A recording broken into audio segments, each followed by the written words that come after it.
একটা ছোট মাছ যে শুকনো জমিতে ঘণ্টার পর ঘণ্টা বেঁচে থাকে, দেহের ৮ গুণ দূরে লাফ দেয়।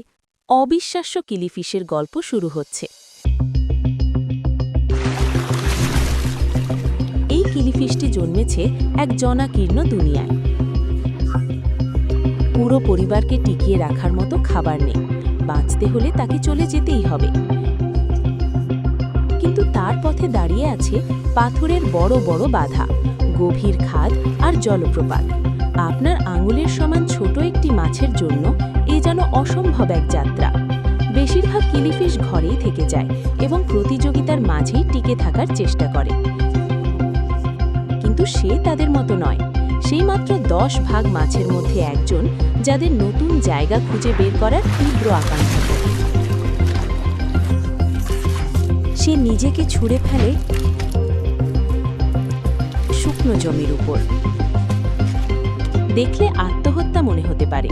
বেশিরভাগ মাছ কয়েক মিনিটেই অচেতন হয়ে পড়ত, কিন্তু সে তার শরীরের ভরটা লেজের দিকে সরিয়ে নেয় এবং অসাধারণভাবে লাফ দেয়, নিজের দেহের দৈর্ঘ্যের ৮ গুণ পর্যন্ত। অন্ধভাবে লাফ দিলে চলবে না, তাই সে পানির ক্ষীণ ঝিলিক খুঁজে বের করে। তারপর শরীরকে ঘুরিয়ে ঠিক দিকের দিকে ব্যাকফ্লিপ করে।